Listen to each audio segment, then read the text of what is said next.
we're doing, it's a podcast called Today in Classic. I don't know, the name might change in the future. Just a couple guys wanting to talk about current news, talk about the game. That's really what all the WoW streams are. They're glorified just chatting streams. And so we're going to catch up on some of the news. Hopefully we have some different takes. I think all of us look at the game a little bit differently, and we're pretty open. I know that we all have different ideas on some of these topics we're going to go over today. So excited to go over some of these things, and there should be a lot of, I mean, Abide, you said like the last 2 weeks there's tons of information to cover, and it's nice to, we have a couple hundred people hanging out. We got 300 people. I want to hear your opinion. You can hear our opinion, and I'm actually so excited to talk about this interview with Brian Birmingham. Yeah, it just feels good to be in touch with the community's perspective. You know what I mean? Yeah, absolutely. Since I came on Benny, I've been hanging out with some guys off of Discord, and I'm like, I need to get out of my bubble more, and get out of my own head more. So it's nice to. You know what I've realized though? I've been playing a lot of other games recently, and I've been exploring like these other communities. Like on Twitch and within each game, you know, every game, like My Little Pony Hello Kitty Island or whatever has its own community, right? Yeah. That you're totally not a part of. Yeah, you're no, totally. I'm not. Yeah, no, I've never. Of that Discord. no, never.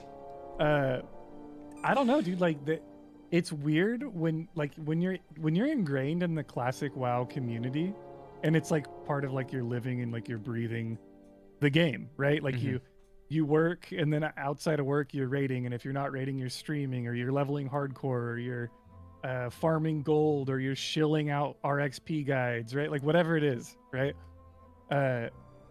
It's weird getting to know these other people, and let me tell you, dude, I don't think, you know, for as toxic as the classic WoW community is, you know, shouts to Cargos that came on the stream earlier, right?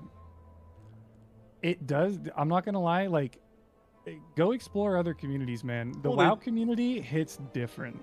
I'll just say that. I've heard in a lot good of people. way. Yeah, I've heard a lot of people say it's just as toxic, if not more, in all the gaming communities. I don't know. But it's like I find myself like, because you know I haven't been playing WoW in like 2 weeks, and like that's not even that long of a time, and I'm just sitting here like, dude, I really miss like hanging out in Discord with the boys and gaming and you know doing just the weekly raid gambling or whatever. I will say a classic Andy is a true term, and I've been there from the start. I look back on my old YouTube videos. If you really want to do some research on me, it's super cringe. I keep it up there. I mean, if I had it my way, I probably would take it down, but I've gone a complete 180 on how I approach the game, how I approach Classic. The relationship between the community and the devs is part of that reason, right? Why are you going to be an old hag if things probably aren't going to change, you know, or they don't have a history of changing? And so it's probably a good way. It needs to change. Yeah, it may not need to. It's a good segue into the beginning of this stream. Abide's been helping me out with that idea a lot. Whenever we did hardcore, and it's like, dude, you just roll with the punches, you know, do Season of Mastery, do Road to Rag on that server, and just roll with it, right? And I've really been in, trying to follow this idea of embracing the meta, because if I don't embrace the meta that is TBC Classic right now, going to be Wrath of the Lich King, I'm not going to be happy. And it's like my uncle told my cousin one time, he's like, you can be right or you can be happy. Fighting the tide is a thing, right? Like it's you're going against the pole, the ocean, to like try and build your own thing, you know? Right. Well, you know what? I think Cargo says it best. You know, Grays, you've been in hardcore from the beginning, right? And it's like you can go rogue and create your own world and just kind of play in the sandbox of vanilla WoW as much as you want. But I think the hardcore community has taken it like physically to the peak of where it can go without intervention from the company itself. And without that, it's time to just shill to the meta and enjoy the real game, dude. Like hardcore is amazing, don't get me wrong, I love it to the death. I'm still playing TBC, I'm still doing all that, but there is something to be said about just playing WoW the way everybody else is playing WoW. Right. Yeah, know? Dude, it feels good, man. We shilled, we went we went a long ways with it. And I kind of feel like I'm at my edge of I wanted to play my way so much, I embraced the hardcore community, like you said. And I did it for 2 years, and now it's time to do what everybody else is doing. Yeah. And that's not to say we're never gonna come back to hardcore, right? No. Like, I'm still playing it because I just enjoy leveling quietly. Like, I have a warrior on classic season of mastery right now. Nobody even knows it's me. Sure. Yeah. I'm just running around a warrior. No one gives a fuck. Like, they don't. It's just because I enjoy it. But I don't think damage meters go that far down, so they probably don't know you're even in the raid. well, it's season of mastery and it's a warrior, so I'm usually yeah. I'm just trolling. I mean, even in that aspect, though, like hardcore is only one sort of meta, right? Of the game. Like, there's things you could develop in the game that haven't been made yet, right? Like, there's different like metas that could be made. There's people are playing the game right now in a specific way. That aren't like meta because it's not big enough, you know. Like the streamers kind of made hardcore like as big as it is, but sure, technically there could be other metas. So I mean, like an example would be like Grays. We were just talking about like you gemming your defense and stuff like that, and like just slate pin boosting, right? Right. That's like a meta that's part of the overall meta of the current game. That's not like the main aspect of like raiding or PvP or something, right? There's different like branches of the main meta as well, or even like deep arena players that are like the top 10%. Dude, that's a whole other community in itself. Yeah, exactly. Just like straight up arena boosting in that as well. There's like different development like that. There's people you've seen that leak recently as well of people like gatekeeping raiding as well, right? And in PvP as well, right? Like there's toxicity on that level. There's a different aspect of that. There's each meta has its own side branches and stuff like that too, right? Like there's everything develops and like expands by the player base. That's so true. I can pick out even some of the Twitch streams I identify as just gold farmers, as just PvPers, just there's so many different metas out there. Exactly.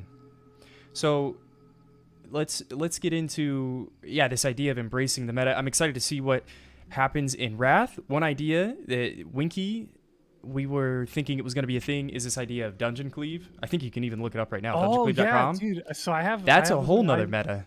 Yeah, I was gonna say we have some updates coming to that. Can I pull it up on stream? Maybe people of course. Yeah, it should. The website should still be up unless Brandon broke it, but I can always go back and fix it. Yeah, dude. So I don't know if you can see this. I haven't even told you yet, Grace. What we're doing with no, maybe you want to talk about it real quick. But yeah, for sure. This Dungeoncleave.com. We all got together. We were thinking that speedrunning heroic dungeons, because it's locked behind one a day, you could create a meta behind it. Maybe it's just 4 warriors and a healer, just because the way rage works and everything. But it was going to be linked up with Warcraft logs. It'll have the Warcraft log, because I think that you can log the dungeon runs in Warcraft logs right now. You can have a video recording of it. It talks directly to Warcraft logs right now. If you want it to, you have to enable it for your profile. But so the history of Dungeoncleave was that we wanted to do speedrun events and races for heroic dungeons, and I think we did 2 events, and they were very well received. Like, that was the crazy part, right? Like, I think the first event we had like 500 viewers, and nobody had hosted it. It was crazy. Like, hella people enjoyed it, right? That was back in the beta too, wasn't it? No, it was the launch week of TBC. It was super early on, The problem that we ran into with Dungeoncleave is that there were more people that wanted to watch than there were people that wanted to compete. That's fair. Because we did another sign up and we just didn't have enough people with teams that were dedicated enough. We had like 3 teams that were really, really like hardcore into it. The TBC heroics were mad hard. It was super frustrating. Even in classic, right? We're not talking private server. It was like 2 weeks though after launch, and that one crew from EU, they cleared all 3 of the Coilfang dungeons in like 15 minutes. They did like a 6-minute slave pens. Oh, that's gross. They did a 9-minute steam vaults. What was it? Just killing the last boss, or I don't. Well, we remember had what the rules. requirements were. We had to kill every boss in the dungeon, not just the last boss. It was crazy though, like how fast they were. And there was the stealth comp. It was 5 druid or 4 druid and 1 rogue comp or something like that. It was crazy. So you're saying there weren't enough people together. What's nice about the beginning of TBC and now what's going to be the beginning of Wrath, do you think there's half as many servers that exist right now that are healthy servers over? Yeah. There's half as many right now than there were at the end of Classic, beginning of TBC? Did half of them die out? No, there's like 20% of the servers being used right now. Yeah, they're pretty low. Was like 80% of them were being used. Like, let's be honest, there's 4 servers. Like, I feel like we're in a whole different Classic world with everybody being on a similar server. Dude, I'm on Benediction. I literally see everyone. It's Yeah. crazy. You know what? You know what's awesome, Grays? I'm on Benediction and I'm just queuing for my daily battleground. And then I look to my left and Desi, he's just standing there. And I'm like, oh, hey, Desi, let's do battlegrounds. Okay. Right. Sends the invite. It's just cool. Like, you know people on the server. And it's on all these layers even. You could still run into people. I'm still, I agree. I'm still running in and seeing people. There's like 6 good servers. Well, that's what's crazy. If that was an issue where people weren't together, Wrath of the Lich King, I'm really excited to see what Benediction has to offer. So this is one of the first topics we're kind of trying to go over. How are you preparing for Wrath of the Lich King? And, you know, I don't know if you guys are looking at Discord, some of those cliff notes I wrote down. The first 2 notes, Megaservers. Let's start out with how you're preparing for Wrath and what your plans are. Since we're talking about Dungeoncleave, that's going to be one of the things I would like to host. My plans specifically, I want to play all the tank classes. You know, I always bite off more than I can chew. I think playing all the tanking roles and maybe playing a Rep Pally and an Unholy DK, that's plenty of game for me. And I'd like to farm achievements on a Death Knight. And then maybe do some speed running on Dungeoncleave. I really hope. hope. If you want to do little races here and there, yeah, facilitate it 100%. Do it through Dungeoncleave. But we have meetings coming soon. Me and Duranosaur have been talking to Jordy from Fusion and a bunch of the other, and a bunch of the other top speedrunning guilds. Dungeoncleave and Wrath is going to be. It's not solidly confirmed yet, which is why I probably haven't even told you about it. It's looking like it's going to end up an actual like event organizer for heroic and normal raid speedruns. So it'll be like a lot of knacks, a lot of the heroic dungeons will be available, of course, like for Wrath. But since there's 10 and 25 man versions of normal and heroic in Wrath, there's going to be a shit ton of clearing the dungeons every week. We might as well make them into races. And we want to use this as a way to get like hype behind speedrunning, because for some reason people waited till fucking Black Temple was out to speedrun in TBC. Well, and Abide, what did you say? The community's like people this. People are speedrunning in Tier 5 as well. Yeah, and it wasn't people like hype up, you know? Nah, Tier 5 was popping. If you're in that, I guess you just pull up Warcraft logs and you know who has the best speedrun every single week if you're in that community, right? I don't actively do that, but to be honest, I don't even do anybody interested in it knows who has the fastest run at any given time, I feel like. But Abide made a comment saying, you know, something like this is only going to be created if the community kind of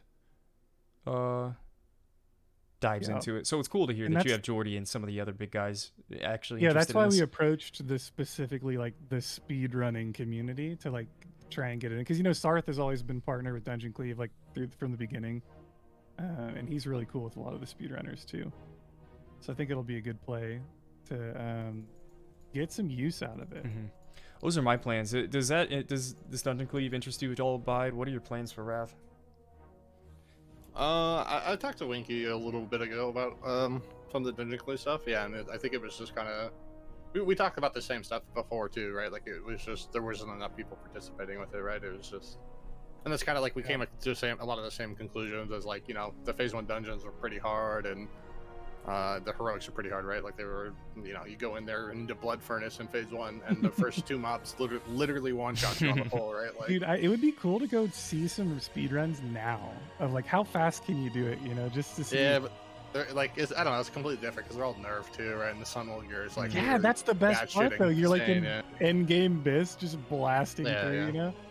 I don't know, I mean, yeah, I'm interested to see what happens with it. I was talking with Wiki a lot about that before, and yeah, it's just, like I said before, it really depends on how the community embraces it and can interact with it. You know, it has to be kind of some like easily integratable thing with the community, and that's where like it gets promoted from. You know, are you? I don't know, some sort of like monthly thing where people get some sort of reward if they're the best at the end. Who knows? You know, there's a lot of different things. But that'd be badass. Yeah.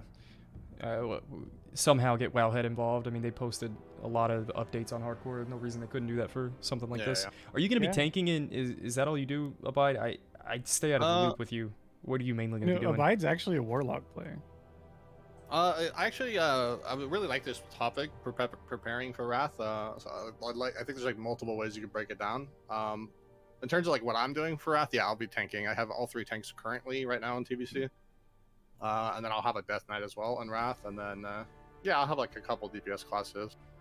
But yeah, I don't know, tanking is just like, I can either play DPS and sit on my hands and wait for the bad tank to pull things, or I can play the tank myself and like set the pacing. Do you ever feel lucky that you like tanking a little bit? Because I'm seeing the advantage of like preparing for Wrath, bro. I want to learn how to run my own GDKP. I want to learn the content. I want to have all the classes that I can tank on, because if you can set up a raid, you don't have to be the tank to officiate the raid and raid lead, but it sure does kind of help and feel good because it's one of the bigger roles. It's the last Drinky donated $50. Oh my! You all are exactly. boring. I mean, Where's it's sort of cargo? like the last barrier of like running the dungeon, right? Like you could be let's say you're a warlock or something, and you're running the GDKP, you're raid leading and everything, right? Like you could be there, you know. I'm raid leading everything like that, but it's still dependent on the tank, like when he's pulling and how they're pulling back and positioning and everything, right? Like the tank still like, you know, sets the pace in a way. So if you have a slow tank, the dungeon's going to be slow. If they're tanking in the wrong position, whatever, you know, it can be a detriment. So like tanking is kind of like the last sort of line of I'm doing this dungeon completely. And then yeah, if you're looking at GDKPs, like usually there's like a main tank cut, raid lead cut, an organizer cut, so you can walk away with 20-30% of the pod. I feel like the incentive to be a tank is more than ever nowadays. Yeah, I mean, honestly, the way it's looking as well in Wrath, like, I don't know if you've seen it in Benediction or not, but if you have Enchanting, it's not a big thing anymore with Sunwell. But before Sunwell, before the island and everything, you see tanks doing heroic XXX dungeon, unneeded items reserved, right? Right. The tanks are taking the blues, they're disenchanting the blue, and they're selling a large prismatic for 20-30 gold, something like that, right? Right. Now the prismatics are like 6 gold because of Sunwell. Right. But yeah, but like that's a tank priority thing. And now, because of that, there's way more prop heli alts than before because Drinky Pro 3114 just subscribed. My man. It's pretty good, right? Yo, thank you, LaCroix. Yeah. So like that'll continue in Wrath too, right? Because they're not adding the disenchant button on the gear like they said. So I'm so happy about that, man. That's actually you're happy about paying for tanks to take all the unneeded loot to do Oh, I'm happy that enchanting prices will be worth something.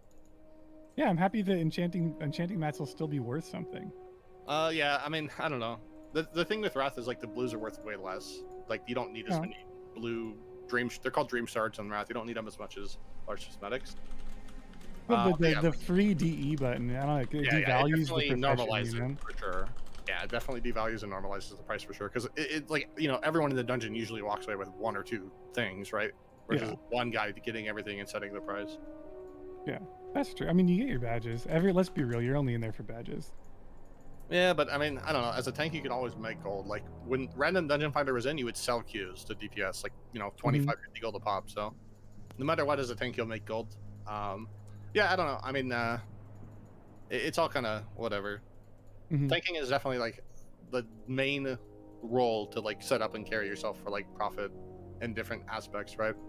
Well, that's the best part of Wrath is it's just such a alt-friendly environment. Like everyone should have a tank. Yeah. You know, you should all have your paladin ready to go. Really alt-friendly if there's Dungeon Finder. I don't know about without.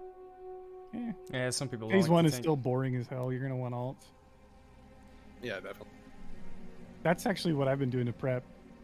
I haven't been playing recently because I'm on vacation, you know, taking a break to get my life situated. But then once we get into this new house, dude, it's level that paladin, level a priest. That's a good way to that's a good way to prep for Wrath, actually, to not play the game. You know, yeah, I'm a big proponent of work-life balance, and sometimes the balance falls off. So you just gotta recenter. You know, you can't be degenning your whole life away. Once you're set, then you degen. Yo, can we get Season of Mastery 2 already, or do we need a reset there? I don't know. Yeah, fresh. Fresh. Fresh wood. Maybe I'm the biggest fresh shill, and I'm the furthest away from wanting to do fresh right now, I think. Yeah, like on the topic of prepping for Wrath, I feel like there's a lot of different things you can do, right? Depends on like where you are in the game, what characters you have. Like alt leveling is a big thing for preparing for Wrath, right? So it just depends on like where you are. Like where you are right now, I'd say you're like in a mid-tier situation, Grays, for example. Yeah. Like you're not like a fresh character, right? You're not somebody who's coming back just for Wrath. You're not like full green battle. You're not all that, you know. You're not somebody who's just leveling, stuff like that. Yeah. To be honest, other than leveling alts, I don't see the point in like you could get your gold up, right? But I don't know. You could start your character. You could buy the game and play for the first time the day that Wrath launches and still be fine for phase 1. Yeah, but you want to be like 80 first week, right? Like it's going to be 1 week before, but yeah. And so but you buy your account, right? You buy the game, you get the account, then you buy the character boost. Yeah, I guess that's true. I guess you could buy the 70. I forgot that. Is it a 70 boost? It's or a 70, bro. 70. 70, right? Yeah, Is it 70? I thought it was 68. I think they said initially 70. I don't know if it's changed. A lot of people are saying 68, but I assume they're just saying 68 because the previous boost was 58. But I think they announced it as a 70 boost. Definitely 70. Yeah. Whatever it is, it's there, and we're not going to do it right, boys. Grays, we're not going to make 6 accounts and boost all of them. Well, I'm achievement farming, and I'm farming my own mounts from heroics every single day. So it's like, and I'd like to do gold farms for molten core. Like, how much gold are you going to make? And can I consistently do on, because I've got the privilege of doing it on stream. I feel validated because everybody, rather than just doing it on myself, I can actually do it for content. So it's nice to have like a 5-man team go in and farm molten core trash week 1 of Wrath of the Lich King. I have that option if I have maybe week 2 or week 3 by the time I get level 80 on all of them. But can I do a quick? I have that option to do stuff like that before about getting your gold at. Sure. Shout outs to Tactics for developing the world's best gold making guide in the planet Earth. Exclamation mark guide in the chat. Exclamation mark guide in the chat. Use Graze's code. Get yourself RXP's new gold assistant. Guide. Dude, I didn't think it was gonna work. Tactics called me and he showed it to me over Discord, and I was like, "There's no fucking way this thing works." Right? I went immediately because I'm a tailor. I immediately logged into my server. I plugged in the thing. I clicked tailoring, and it said, "Here's what you need to make profit." I made like 10 of them, and I posted them, and I made like 800 gold. I was like, what? Like literal 800 gold profit. And I was like, no way that it works. It actually works. Yeah, they got a bunch of cool things there. Yeah. Man. Yeah, like for like Wrath thing, I don't know. It depends like what you want to do and how you want it. Like if you're a fresh character, like Winky said, you can just wait for Wrath itself and like boost and go right away. You can wait for pre-patch. Yeah, it just depends on like where you are situation wise. Like I'm essentially at the end game where like I'm farming Sunwell, I'm getting gear. I have like the decision of what I want to do. Whether maybe I'm making alts or maybe I'm just stacking gold. But if you're new, it's like you could farm more gear to level faster, or you can farm gold or profession, stuff like that, right? Like there's different things depending on where you are in the game. You could do all right these now. things. What you need to do, you need to be doing GDKPs. Well, I want to talk about okay. About to fall off. You need to do GDKPs, but you need the gear to do GDKPs, but you need the gold to join the GDKPs to get the gear. And because everybody's doing GDKPs, no one's doing soft res, no one's doing pugs, no one's running heroics. Oh, are we gonna have this discussion right now? Well, we're gonna. It's not as bad as you think. I think we should have that discussion later because it's a really good topic. It's part of the Wowhead topic of them. Yeah, that's true. About nerfing dungeon boosting, right? We could talk about it at the same time with that. Okay, let's do that. Well, I wanted to bring that up. But yeah, I don't know. Like, it's hard, right? Because that's like, if you're fresh, I think that's what my point is. Like, it depends on where you are in the game. Like, where you are right now, Grace, I wouldn't be doing GDKPs.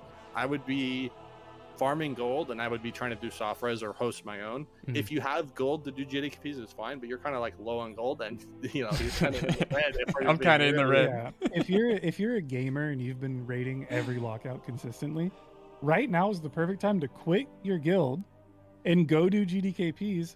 So that you can bank in on people like Grays who, have a bunch of gold, go to GDKPs, blow all their gold on items they're about to replace at level 71. Right? Yeah, and forget those. Cash in. Forget those guys I just played Classic with the last 3 years. Forget about them. Yeah, forget about them. I'll just find a new guild for Wrath. So I'll just do GDKPs in Wrath. Or just don't quit your guild. Just step off the raiding team for a bit and be like, hey, look, guys. I'm just going to take a break from raiding, and then I'm going to log in on off nights and do GDKPs. Make the money off the scrubs, because I'm telling you, once Wrath gets closer, the pre-patch comes, nobody's going to want to be paying anything for these Sunwell items. Dude. That's fair.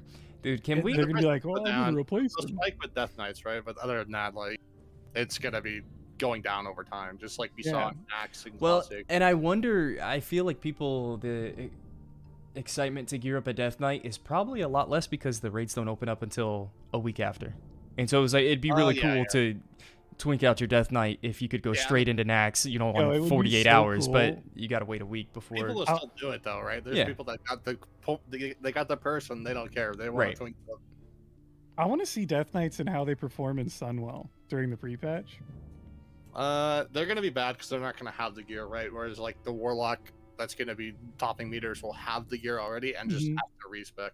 But it's just like moving into TBC. Like I love that middle phase before an expansion comes out, where it's like the time that no one has ever actually experienced before. Yeah, because it's like it's classic. a whole new game essentially. Yeah, right? That's why it's people so are cool. so mad with TBC pre-patch being 2 weeks only. So that's why I think we'll get like 3 weeks at least. I'm hoping for a month so we can experience it for like 2-3 lockouts at least. Yeah, we'll get at least 5 days of pre-patch. Well, people at least 5 hours. So I want to touch on mega servers now that we've gone over the prep stuff. So mega servers have popped up since the beginning of TBC, the end of Classic. I don't know, all the servers were kind of cannibalizing each other, and everybody was jumping ship from their faction imbalanced server onto the Refuge. In my region, all the PvE Andes on the East Coast went to Man Creek, right? That Man Creek was the Refuge server, and there's only a handful of servers.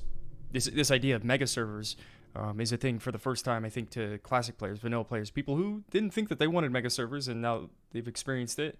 I don't know if people have a different opinion. So you might be playing on a mega server. You might be, and whenever I say mega server, probably 15K plus raiders, 10K plus. I mean, Man Creek feels like a mega server. That's right on the borderline of one.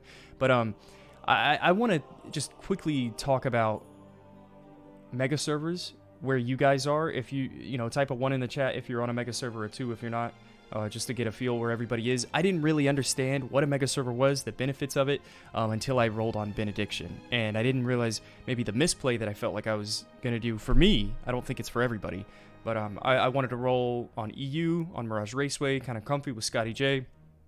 I think there's like 6K raiders at the moment, and like 4K on the faction that I'm raiding on, whereas Benediction is, I think, 25K raiders at the moment. It was up to like 32 at some point. And all of those are Alliance. So it's quite the difference in server population and how you experience the game. But I want to talk about whether or not you feel like you should be on a mega server, or if you like where you are now. Because if you're not on a mega server, I'll be honest, if you look at the precedent of where all the servers have gone to now, like, bro, we saw Classic and we've seen TBC, and servers just continue to get picked off. What if you're on a 5K server right now? Do you think your server's going to last till the end of Wrath of the Lich King? Or are you feeling like you want to get to a mega server? So this is the first question. Are more servers going to die off throughout Wrath? 100%. Yeah, 100%. It's going to be there will be 4 servers by the end of Wrath. The servers are dying right now. Like, they're not, it's not like, oh, is it happening? It's like, it is happening. It's a slow trickle, but it's happening. When a drastic change, like a new expansion comes out, that slow trickle is going to be a gush, and like these people are just going to hop ship, right? People's guilds are going to break up in Wrath. Like, you might stay on one of these dead servers because your guild's there, your friends there. Maybe they don't keep raiding in Wrath, so there's a better reason to leave, right? There's more excuses. Yeah, you'll see it right now. I mean, Blizzard's actively trying to stop the bleeding by locking Firemaw. So that was crazy, man. I think this post happened 2 days ago, and I guess it's unprecedented. Even with World of Warcraft, I don't think they did this on retail, just the way it's structured. But if you're on Firemaw right now, I was messing around with those EU servers.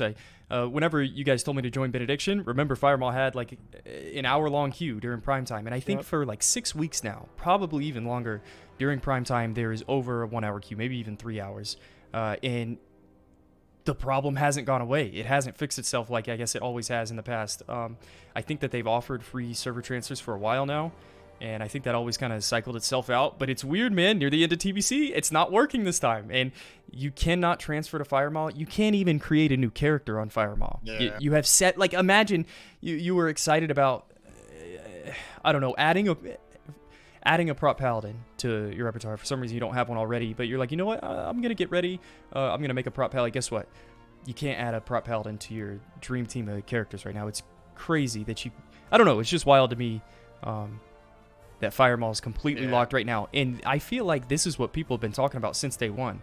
The community has always said, well, you can fix servers by not allowing people to create a character on this faction, or you know, like lock it to where you can't make a character on this faction if it's lopsided. You can make an alt, right? If you're on that server already, it's your main server. Your main is there. You're allowed. You can create a new character. No, you can't. No, you can't just make a new character if you don't already have a character. If you don't already have a character on Firemaw. Yeah, you can't just like, oh, I want to play on Firemaw, make a character. It's like if you have a main character. I guess that makes sense. You can make an alt. It's not an additional account logging in. Yeah. That's my fault. That wouldn't make any sense. Yeah, I mean, I'd say this whole Firemaw situation is like typical Blizzard fashion of being 6 months behind the meta, you know? Like, Firemaw probably should have had character creation locked a while ago and transfers locked a couple months ago.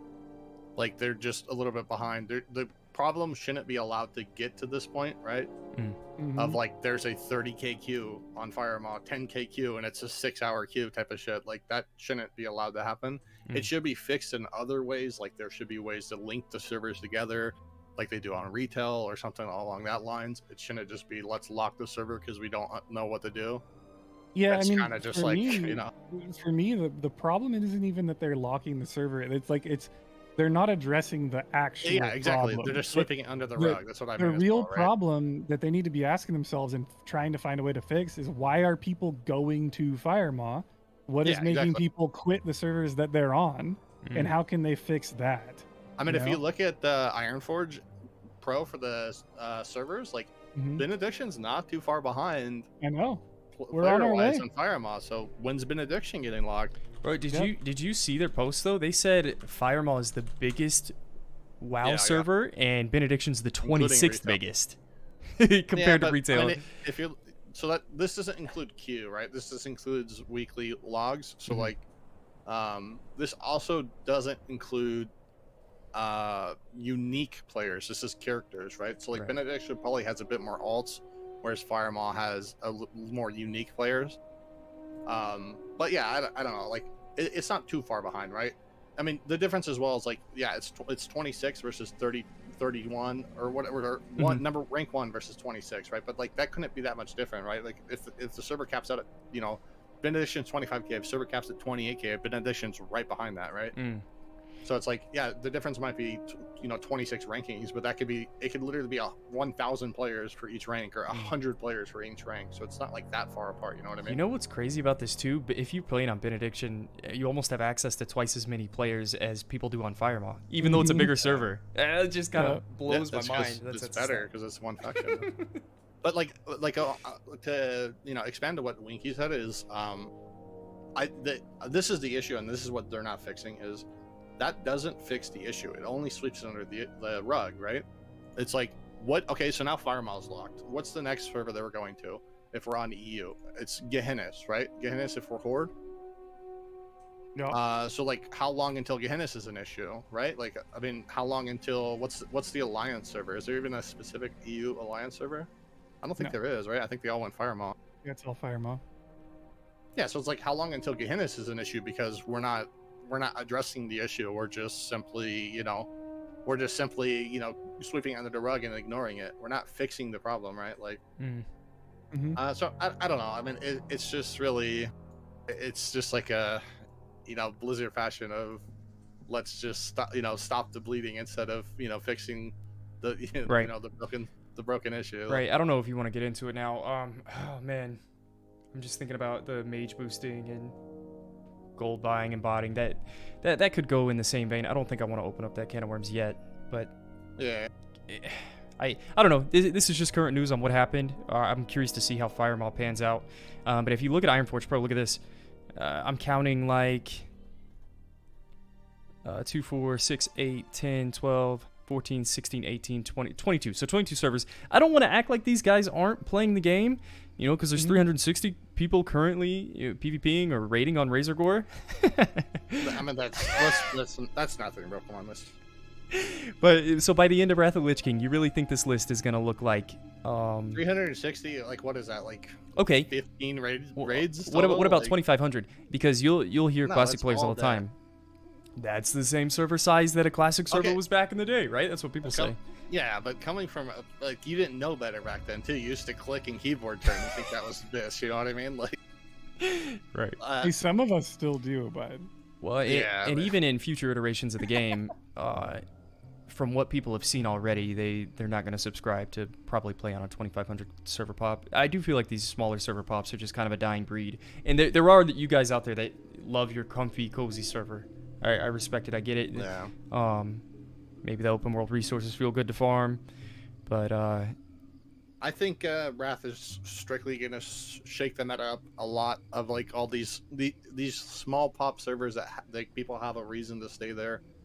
That's gonna get broken up. You're gonna have a lot more. Like phase 1, maybe not so much because people are gonna be able to level easier, and the phase 1 raids are like the Nax 25 man is literally the same values for like 90% of the mechanics as Nax 60, the 40 man at level 60. Like you can literally like 15 man the 25 man Nax. It's a joke. It's it's the easiest raid basically that's ever been in WoW essentially. Like the phase 1 in Wrath is going to be super easy. So maybe these issues don't like fully show themselves in phase 1, but like if your guild might break up. Your guild might not have people that want to play Wrath, stuff like that. I remember being on Bloodsail. At the start of a new server, there's a lot of pressure to always be running content, always be doing something. It's like, dude, it's week 1 and I can't find a dungeon group. I mean, that was my experience on Bloodsail for a second. We can't find a tank to run this 5-man because somebody's locked on the heroics or whatever. So I think maybe at the start of a new server, some of these smaller servers might feel some of that pressure if they're playing all the time. But if you're playing all the time, you're probably not on one of these servers. So Tactus also just brought up a good point, which is something that it's really true. Is he says 60% of players on servers or 60% of the player base is on servers below 10k pop, and they mostly just don't raid, right? Which is true. Like the majority of the player base is like people that are just kind of either raid logging, or they're doing like old content, or they're doing like 5-mans, rep farming, stuff like that. Even just leveling a character. Okay, let's be real though. Probably a solid 10% of that 60% is bots. On every server. Probably. Just bots on every server, probably spread out. Very close to half of that, if we're being real. Yeah, if not more. If they're playing on the server and they're not raiding, there's a good chance a high percentage of that 60% is just bot accounts. Because when you go to the websites and it says we've got gold on your population server, population 51, we have 300,000 gold available there. Let's be real. That's pretty descriptive, Winky. You got bots there.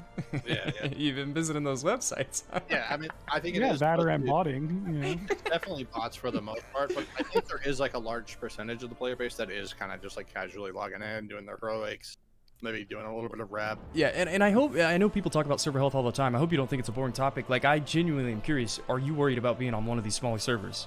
Or are you worried that your server's going to die off and you can't play the game, and you're going to be forced to pay $20 to transfer each of your characters to this inevitable mega server? It's a big issue, I feel like. I think the main people that should be worried right now are the PvE servers, because Wrath of the Lich King was when they introduced PvE to PvP transfers. I don't know if they said they're going to do that for Wrath Classic. I think they haven't addressed it. I'm not sure though, but I mean, that's like the servers I would be worried about the most. Like if you look at some of these PvE servers towards the bottom, especially, like there's like no incentive to stay on these servers. You just haven't been given the opportunity to transfer off, right? Mm-hmm. So it's like, if I'm on like, here, let's scroll down a bit and let's see, like if I'm on like, I don't know, if I'm on Aberdeen, right? Or if I'm on Netherguard Keep, like I'm looking to transfer, but I can't. Like, where do I go if I'm Alliance on Netherguard Keep? Mm-hmm. I mean, I just came from ATS. The 6,000 I played Alliance it's a 6,200 pop server. It felt dead. 6,200 Alliance? Or? Yeah, 6,200 Alliance, and I would be in chat. Dead server. There's no layers. Don't see anybody. Like you'd go to Stormwind. 2 people in Trade District. Like it was sad. It's just sad. Like, and that's a 6,000. Imagine being on Azure Song, or some other smaller server, or Westfall even. And it sucks because I'm one of the people. Like, I'm a pretty big stan for like server identity, and building a storyline Well, no, it's like you make friends on a server. There's just- blacklisted people. There's drama that goes down. That's part of like what makes Classic fun is like Sure. you've got all this server identity, right? And like Blizzard is doing literally zero to incentivize people to stay where they are. And instead, Yeah. everyone just flocks, and then it's like you either join them or you burn in hell. I guess the more Classic goes on, it's starting to feel more like its own game than Classic for sure, like its own project. Because I've chosen to be okay with this idea of no server identity. I'm okay if I join a group and play the game and get my loot, do my heroics. I'm able to farm my pre-bis at any second of the day. I'll sacrifice that for any type of server identity or recognizing the same name. Like I just want to play the game. So I kind of feel like I'm playing more retail-esque. I'm playing a different game that's not Classic. Well, I think a little bit it's- more It's than a ever bigger before. problem. Yeah, is for that bad? I don't people- know. For people like me who raided since day one launch of vanilla, right, with the same guild, and you've got going on 4 years of stories and camaraderie with a guild, right? This a consistent raid team, Mhm. and it's not just like, oh, I'm in a guild with 8 raid teams and I just join whichever one they put me in that week. Mhm. It's like what sucks is those people that are on, what was Blazing Bob on? I can't remember what server they like Ash Candy or some weird shit. But like it's a tight knit guild, right? And then all of a sudden everyone on your server starts leaving, and it's like, okay, well, I play because I'm still getting to do the weekly event. Like my game is not affected by everyone leaving the server Right. yet. Right. And then you stick with your homies. I saw that happen on Scarum with Right? Def Camp and Yeah. Melderon. They stuck And it when- out forever, and And when you stick with your homies, the server dies around you. Now you're having to farm there's nothing on the auction house. yeah. So then you have to tell all your homies, like, hey, all 50 of you, we're all going to go to Firemaw, And it's just, and then 10 of them are like, well, I don't want to pay for that shit. My wife doesn't let me play this game enough as it is, So then it's like, fuck, what do? Your guild broke up. Why? Blizzard's fault, not your fault. And just casting the net pretty wide here. Like it's not fun to be a game developer. It's not fun to say the game should be this way. They should make these changes because for one, it doesn't feel like it's very receptive. I don't think Yeah. it feels like the opinion doesn't matter very much. And even if it did matter, I don't think you can change it. I think you have to do it on Next Fresh. You got to reset it. I don't care how many bots they ban. I don't care how much gold they delete. The servers are shot the way they are. It goes back to what Abide had said, right? That Blizzard is reactive, not proactive. Right? So they wait until they're already like. They literally wait until you're like stage 6, fucking dying in the hospital sick. Yeah, it's true. When you could have fixed it when it was a cough. It's true. 10 months ago. People that are saying Wrath of the Lich King dead on arrival, no dungeon fighter, no all those things. It's not the server that you want. The way I see it, this Wrath of the Lich King is further away than any type of classic-esque game that you've ever played in the past. Embrace it, man. Have fun with it. Maybe join a GDKP. Maybe look into parsing. I said parsing culture might be more fun in Wrath of the Lich King because all the classes can pump. I mean, yeah, you can parse on a Boomkin and in Classic and still get a 99, but you're not really doing anything in the raid. You know what I mean? So you could parse then, but I think you're going to get a chance to play Classic Wrath whenever they do a fresh Wrath server in the future and they apply some changes. And I would highly encourage to just enjoy what this Wrath experience is going to be this time around. That's helping me go to sleep at night and not feeling like I'm, not being upset and having a chip on my shoulder. The game should be this way.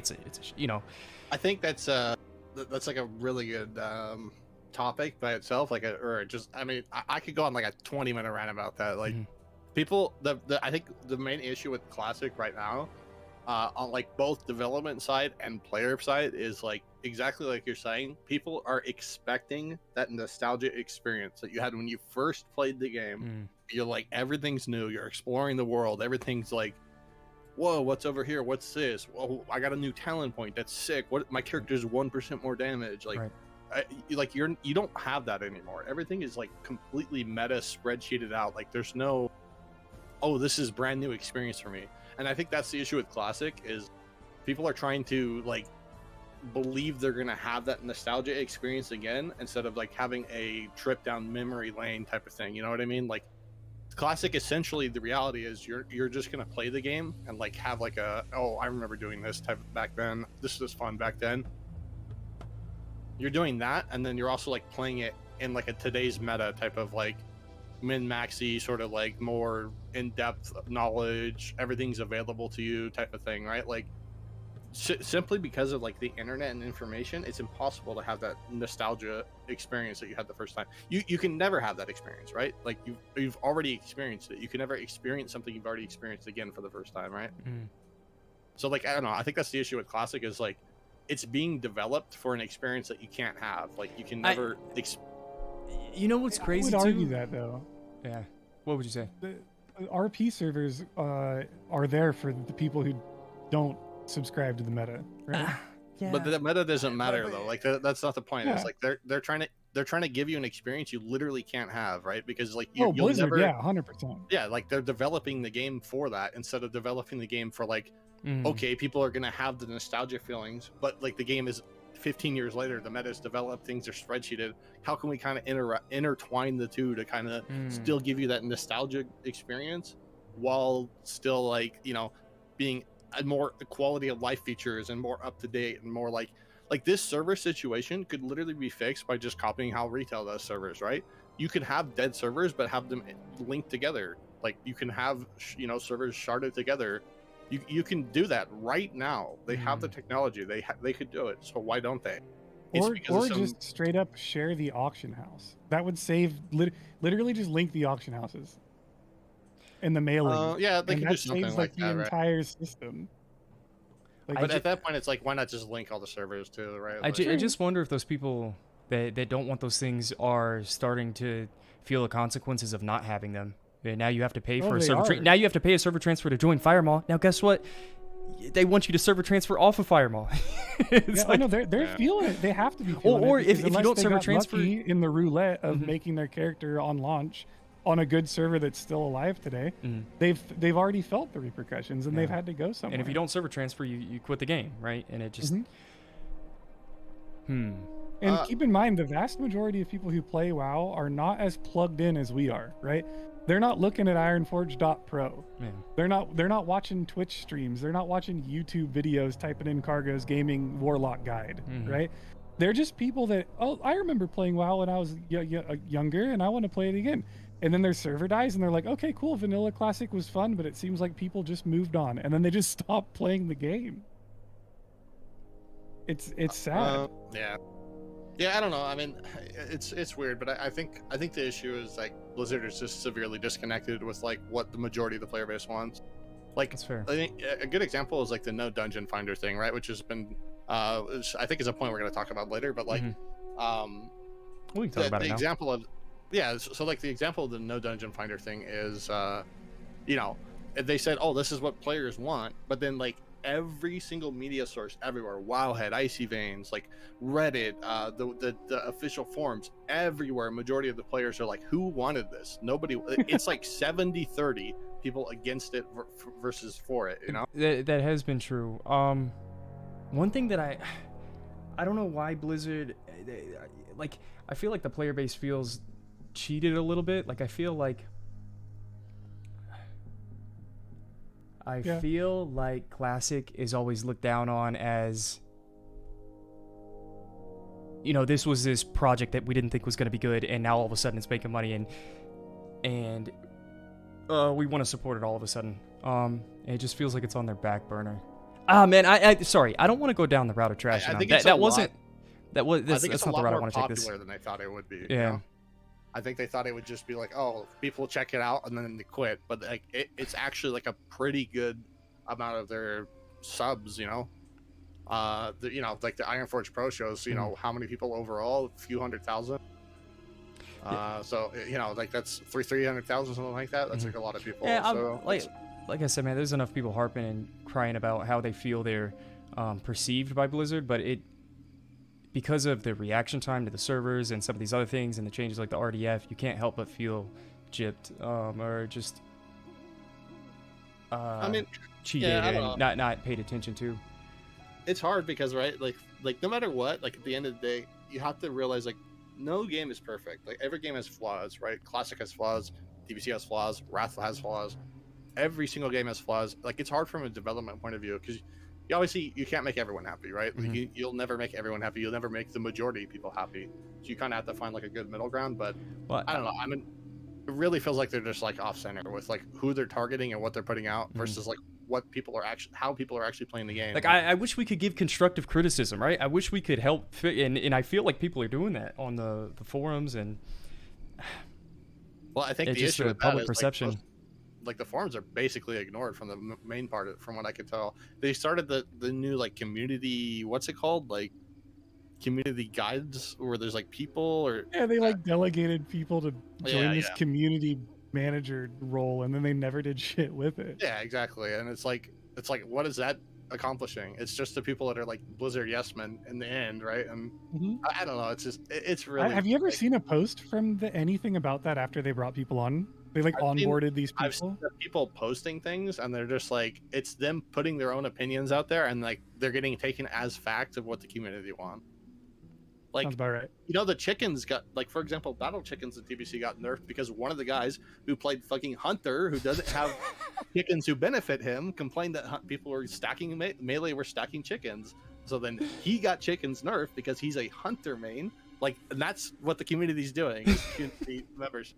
It's you think like personal opinions being influencing.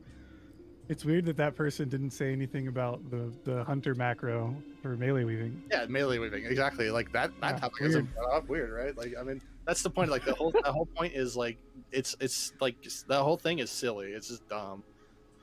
Yeah. And then like you said, there's like it hasn't really been used. So I don't know. It's just I think they're just disconnected. Like I think they're using I honestly like I think they're using like original classic feedback when they first pulled people on classic. That's what it feels like. Influence right now. I know. Classic, right? It's really felt like they're trying to.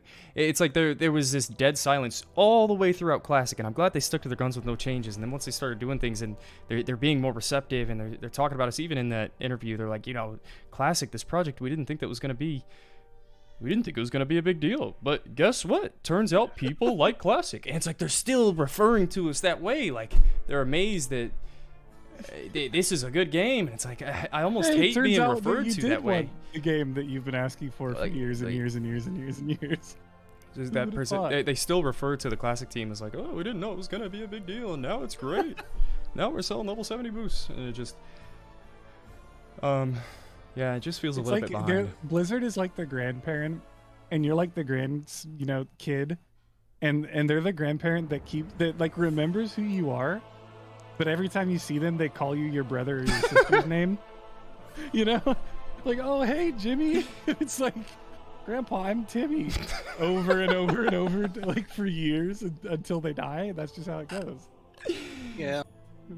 Yeah, I don't know. I mean, it's all interesting, but I don't know. Let's keep it constructive on the topic of Dungeon Finder. I do think they're going to cave, whether it's because they're responding late to the community or not. And the community, the overwhelming majority, like you said, at least from the sources I've seen, I'm not saying that I want Dungeon Finder in the game or I don't want it in the game, but I'm constantly in the space and talking about it, and it seems like more people want Dungeon Finder. I understand the community is very split on it.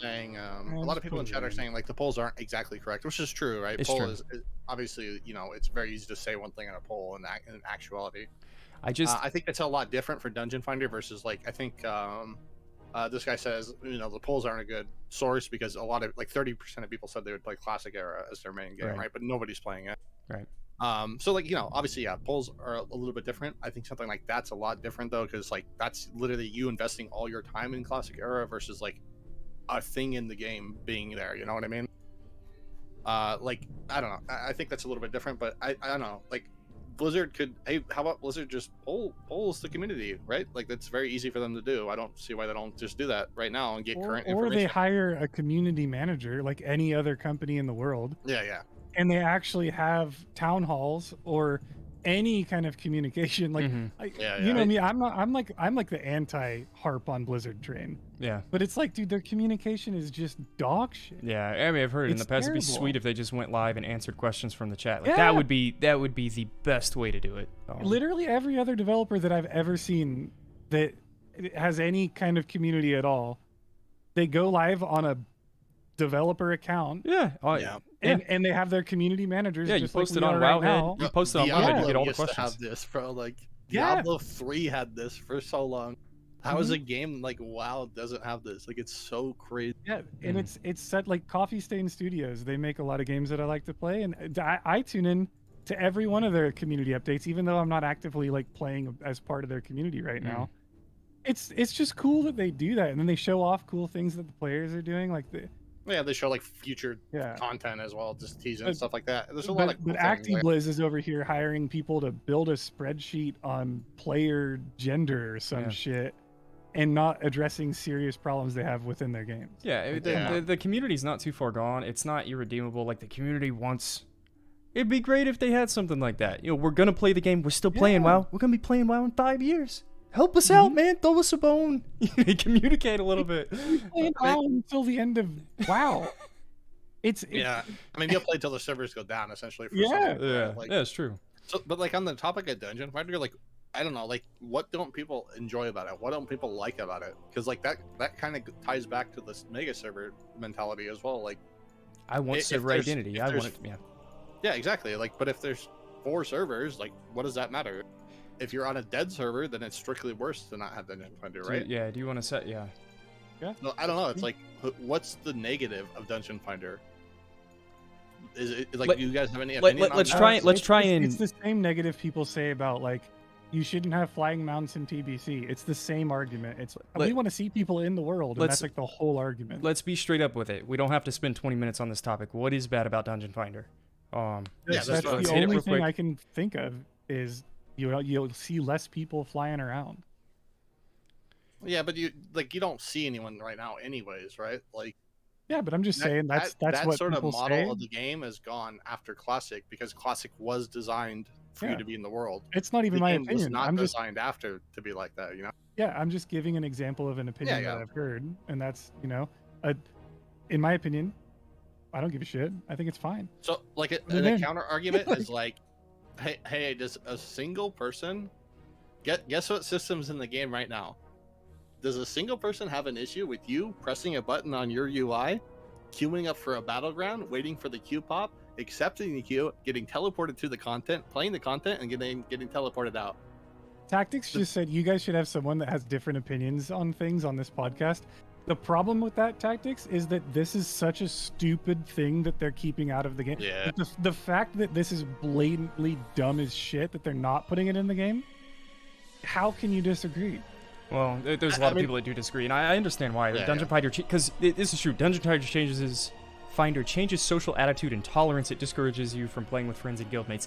This is completely true. I did. I mean, not really, a little bit. Like... I played on that server recently. It was so easy for me to leave the group. I was done. I was like, oh fuck it, dude. The group sucks. I left the group. I logged on to another character and I queued LFD in that one, and I left those guys stranded. Which is more of a reason to play with friends or guildmates. You get into a group with your friend or guildmate, and you queue in the random dungeon. Bro, the tolerance instantly. I was right clicking people. I was voting to kick them out of the group. I was, like, man. Toxic, right? I mean, it was just like I had the tools at my hands, man. And I was responsibility to tell you not to be a dirtbag, or is it your responsibility to not be one? Right? Like, yeah. I mean, that kind of goes along the lines of the meta too, right? Like, you're going to be expected to play at a certain meta. Like, if you show up with some weird hybrid. Okay, for example, like, I don't know if you remember, Grays, like a week ago or like a few weeks ago. I remember I was telling you I had some mage doing like 100 DPS Blizzard, full AOE PVE farm, like Blizzarding single target, right? Like, if you show up in a Wrath or like that, you're probably going to get vote kicked, right? But like, do you deserve to not be vote kicked? I kicked that guy from my heroic in TBC. Did he deserve not to be kicked?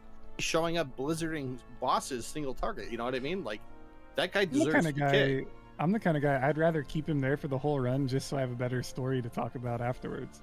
But that's not how it was back in the day. What happened to just being able to queue up with the boys and that's exactly how the dungeon cleared and have a good time, you know? That was exactly how spend an hour in the dungeon and you'd still kick I don't that think dude. So, bro. Yeah, I think like by Wrath, people started figuring the game out. Because the Wrath rotation is like way different, right? So it's much more obvious when this guy's doing 5K, this guy's doing 4K, and this guy's doing 1K. You know, there's a much bigger like. Okay. Also, if this is just a hot take for me, this could be way wrong. I've played private servers. My experience with private servers is that the general level of toxicity of the player base on private servers is way higher than regular WoW players. You cannot reference how toxic the Dungeon Finder on a private server is to how it might be in I'm a talking WoW from personal implemented experience. environment. That's Yeah, fair, but that's a good Private point, servers though. are toxic as Private shit, servers dude. are you are expected to know the meta, play the meta, and like Right. be Yeah. good. You know what I mean? And the 'Cause players are just dicks sometimes. you're not playing the server. It's not like you're playing Wrath for the first time. That's the 12th iteration of the Right. Wrath server. You know, you are expected to understand everything and know what you're doing. It's So, not like, even yeah, that, private they're servers just are bad generally in comparison. assholes. Like people on Yeah, private yeah. servers are just total. Their names are terrible. They use gamer words. It's fucking annoying. Yeah, I mean, there's It's like usually the a whole lot servers less are Call of Duty repercussions, right? lobbies. Yeah, exactly. That's actually Yeah. a good comparison. Yeah. But yeah, I don't know. I mean, it's just like, is it a bad thing that you're expected to be playing meta? I don't think so. Yeah, that's probably an opinion a lot of people disagree with, but it's the game's responsibility to make the game fun, and Dungeon Finder does make the game more toxic. I legit did 2 Dungeon Finders on a level on Warmane, and both times we're getting voted to get kicked off. I don't know, dude. I'm thinking about it more now. It's like, and this was a point. If you're Blizzard, right? And what is your responsibility? Is your responsibility to make the game less toxic and Brother, fun, or is your responsibility to make the game playable? Brother, the Like, fact look that at they don't have Dungeon Finder, they're avoiding a lot of just toxicity right off the bat. At the Yeah, but expense look of at the guy convenience, in maybe at chat. the He expense of a found lot of people 2 coming groups back, today. but they're not dealing with people constantly being kicked from groups, people constantly leaving, and I wonder if the dungeon experience is probably going to be better because there's no Dungeon Finder in the game, whereas people don't leave instantly. People don't have the option to kick other people. I think it'll be easier, or it'll be a little bit better for sure. Just and that's a fair point. That, though, right? Yeah, but I don't think so though, because like you're comparing literally something that isn't in the game to something that is, right? Like if you don't Right. have the option to kick someone from the game, right. then obviously, you know, it'll be better than when you do have the option to kick somebody from the game. Even if they had the option to kick somebody from your party without Dungeon Finder, you know what I mean? Which Right, doesn't right. make too much sense, but Right. like you can still do that by default. But Right. I think that if would I was happen, though, you know? let's say I'm Joe Schmo on Aragog server or something, right? Like some dead ass server. I would rather have the option of like my tank leaving and waiting an additional 15 minutes than like not doing any dungeons that day. yeah, Right? exactly. And I think that's what people are getting at when they're saying we want Dungeon Finder. It's like some of these servers legitimately cannot make groups. Yeah. And they're going to need some kind of like cross server Dungeon Finder to like even do their dailies. Yeah, I don't know. I mean, I think it's just like I think they're using old information. I think they will cave, like you said, Grace. Yeah. Maybe not in phase 1, maybe Right. phase 2 they'll add it, but there's a lot of push against it. What I hope happens with it, I'm really glad that we're starting off with a Wrath that doesn't have it, and I'm really glad that probably by the end of Wrath of the Lich King, we're gonna see Dungeon Finder in the game. And guess what? At that point, you can go, which one was better? We had it without, we had it with. And this is why, you know, Classic Plus coming down the road, they're going to make TBC again. We're going to play Wrath again at some point. I mean, this is, like I said, we're going to play WoW for 5 years. I think it's cool that they're able to see PvP. it without Dungeon Finder and with Dungeon Finder. Because what if they put Dungeon Finder in the game and then on the next Wrath Fresh, they took Dungeon Finder out for the first time because they're like, well, you guys never played without it and maybe you want to see it. Like, I think it's a net positive as a WoW fan. Yeah, I mean, it's hard, right? I think it's a net positive that it's not there. Yeah. Yeah, that's actually a really good point, Grace. I'm not gonna lie. You don't have very many good points, but that was a really good one. I'm gonna have to remember that one. Yeah, it was decent. Yeah, To it's a flat. good way, like They'll- experiment. You know, play with it. Yeah. The last thing I would say on it, like, so we don't go on like a full 45-minute rant about it, would be like the server identity aspect of it. People have 0 issues with arena queues. People have 0 issues with battleground queues. Have you ever heard someone go, battleground queues are bullshit? I should have to fly to Ashendale to play Warsun Gulch. You hear? I should go to Altark Mountains and queue AV. I should go to, you know, like, no. Yo, that would have been pretty literally- dope, though. Literally 0 people say that, though, right? What's the difference between Dungeon Finder and queuing for random battleground? It's the same aspect. You open a menu, you queue for the content, you wait for a pop, you accept it, you get teleported to the content, instanced content. Well, you do the instance content with random people from random servers. True. You're done. You teleport out and you queue back up, right? But you probably experience dungeons 80% more than. It's like an 80-20 split on how There's active more you are in people that do battlegrounds. dungeons, right? Yeah. But the concept is exactly the same. Of like you queue for content, the instance content with randoms from other servers. I've never seen a single person complain about Dungeon. Oh, PvP is, I'm playing with randoms from other servers. This is ruining the PvP aspect of my server. Like, nobody cares about that, I think it's because people that play PvP play the game to play the game. They're not like, well, back in my day, I had server, That was the conversation before Classic came out, and it hasn't resurrected since Classic's been alive. Yeah, and like in Wrath, there's a button you press to queue up for Battlegrounds. You don't have to go to the Battleground Battle Master or whatever. It's literally a dungeon finder for Battlegrounds. So I don't see a single complaint about removing that, right? Like, I don't know. Can we use that as a segue into Wintergrasp? I really want to talk about Wintergrasp. Yeah, let's go into Wintergrasp. That's a good point, though. I mean, everyone's got valid points. So a lot of the servers are shot. I can show you Ironforge Pro, Wintergrasp. It's an uninstanced zone in Wrath of the Lich King. Can one of you guys talk about it? I have more experience with it. I think Abide's usually the smart one. Yeah, that's a good point. The experienced one. Okay. Wintergrasp is just like a siege battleground, I guess you can call it, but it's instanced, so you can only have a certain amount of people inside. Oh, it is instanced? I didn't. Okay. Well, it's not instanced in the sense of like it's a specific thing where you have to zone in. You load in. Like if you zone into like Black Temple, you're in an actual like different server while you're inside. It's instance content. It's not technically instanced, but it is like you can only. It's like layered. Like the zone is a layer. When you get there, it like phases you out. Okay. Yeah. Kind of. So like if it's full, you can't be inside. It'll teleport you out. So there's like a player limit. I don't remember how it was in actual like Classic Wrath, because a lot of private servers do it specifically where like it's players, amount of players inside, or it's like faction. You know what I mean? Like you can. There's only 10 horde allowed per alliance, something like that. Right. Yeah. So the way it works is like you've got your defenders and your attackers, right?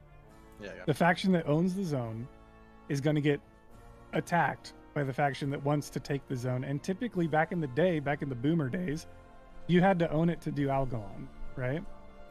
Okay, yeah.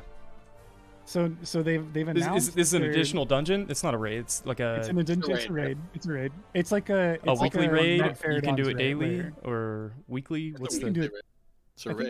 I think it resets, kind of like Kara, right? Like every 4 days or something. Every week. Okay. But regardless, if you owned the zone, you could go in there and do the raid, and it's literally like Mag. You just walk in there, boss is in front of you, kill the boss, leave. Right. Yeah, there's a couple trash, so there's 4 bosses, and like there's a new boss every phase, right? Actually, I think it's 5 bosses even. Is it? I'm a dummy. The Vault of Archivon. This is when we start getting into weird gods and shit. Like the dwarf comes out. Oh, that's right. No, I'm getting my blue pistols. I'm okay with it. Without it. Yeah, like it's Horde versus Alliance essentially, and whoever controls Wintergrasp from the previous Wintergrasp controls it currently. The defenders, the other factions, the attacker. There's it's a 30-minute match. There's like objectives you can destroy to cut the time down to 15 if you're a defender. And then it's kind of like I guess there's no like comparison to old content, but like you get kills, you get your rank up based on how many kills you get, and then you can oh yeah, and the boss, I forgot, dude, the bosses actually drop PvP gear. Yeah, they drop arena gear, don't they? Or is it not? It might be one step lower than arena gear. No, it's current phase. There's 4 bosses total, and it's 1 per phase. And the current boss, it's like you'll go in there and you'll fight the Earth guy. I forget all their names because you don't do most of them. But in phase 1, you'll go fight the Earth guy, and the Earth guy will drop.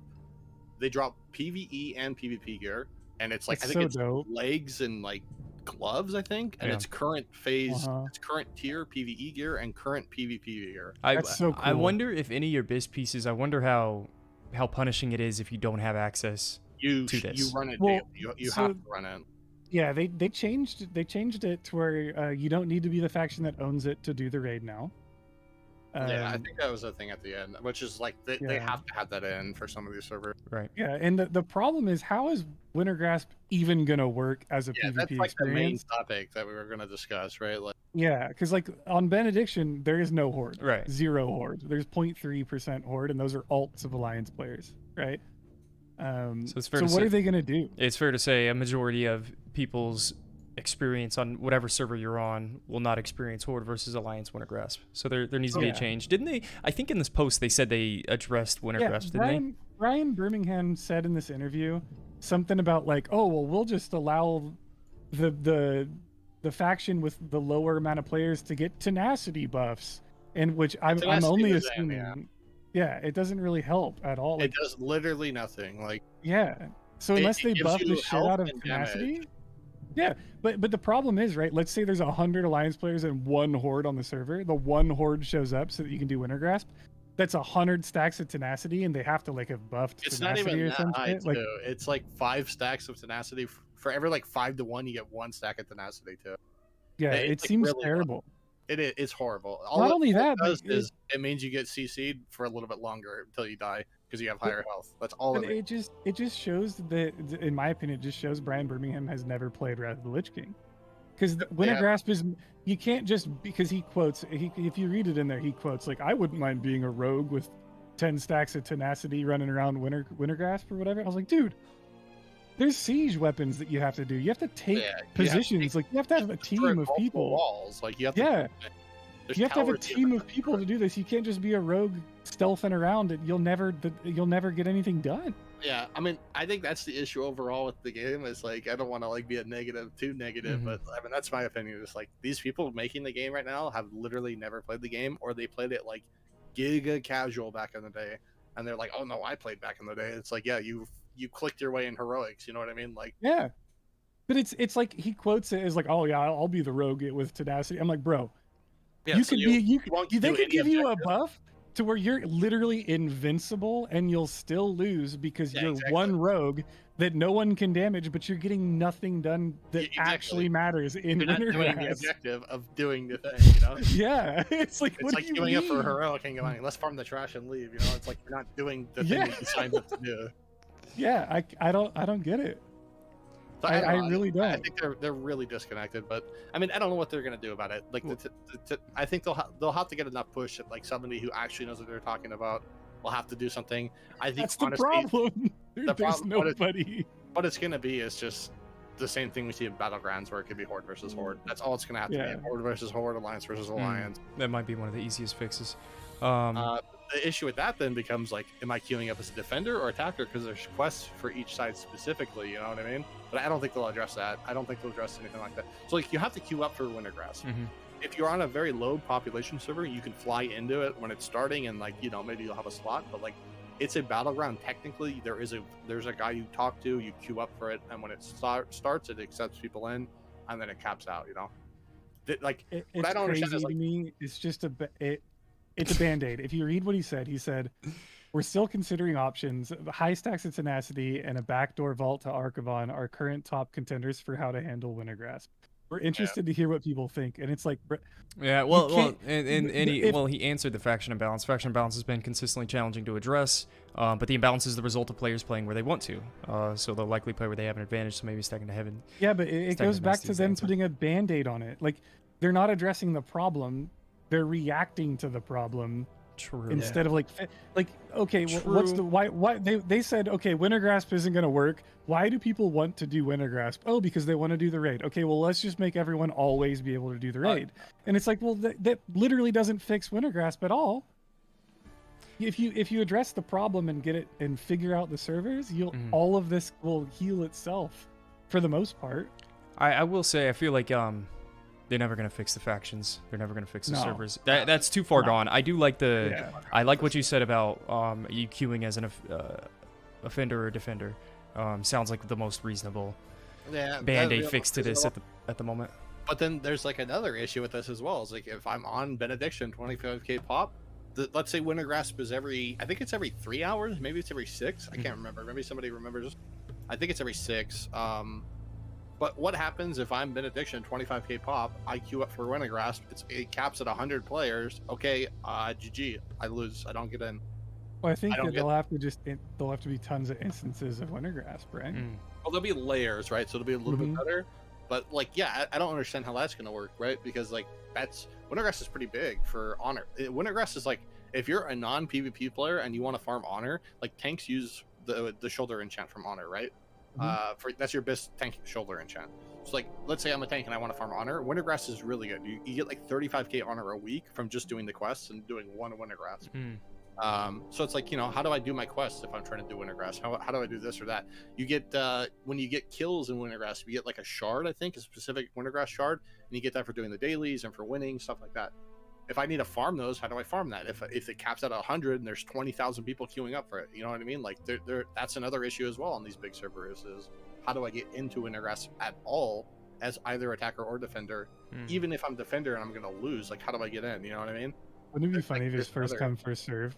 Yeah, it will be. Just like, I'll be in the zone when it starts, and if it does, and then it's gonna look like the towers, you know, where there's like a billion people, and then all of them, except for 100, just get turned into nothingness, phased back to the main city.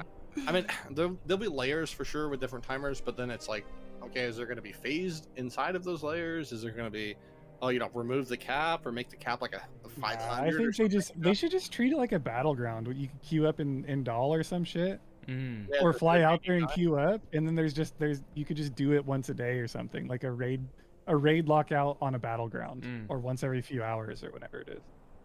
So, maybe like a lockout on a day or something. I think my thought on it is it's Blizzard. Whatever the easiest snap my fingers, apply it to the game, never look at it again solution is the one they're going to go with. Which would probably be leave it how it is and allow the same faction to queue up and fight each other. I think it'd be sick though if you, I think it'd be awesome actually if you could just queue up as if it were, and then you just go into it, and it picks the side automatically for you, and it legitimately Wintergrasp is now just a instanced battleground. Yeah, I think that's how it'll be, but and you can just do it. I don't think it's gonna be like where you can queue up for it and do it whenever you want. It's gonna still be on the timer. Well, just treat it like a raid lockout, right? Like you've done your battleground, you're locked out. Right? Like yeah. They could do that. I don't know if they would. I mean, I feel like it'd be kind of easy to kind of do it, but who knows? Then there's going to be ways to cheese it as well, right? Like, I guess you'd have to get the lockout on when you zone in, just like ZA, you know? Or, you'll have people leave right before it ends and they won't get locked out, stuff like that. Right. Could you imagine the spam in the city? Wintergrasp pre-made. I don't know enough about the topic, but man, you make it sound super complex. Like if they don't do anything, it feels like it's gonna be an issue. They have to do it. Yeah, no, it won't work, Grace. That's the Wintergrasp will never happen. You have 25k people trying to get into a BG every 6 hours that accepts 100. Like it just won't work. And like phase 1 has like 3 BIS items from that shit. Like there's people are going to be doing it, even if they're PvE full Andes. There's like multiple items. Yeah, it'll work on servers that are smaller and evenly balanced. Yeah, for sure. Yeah, for all none of those servers. For all 2 of those servers on all regions.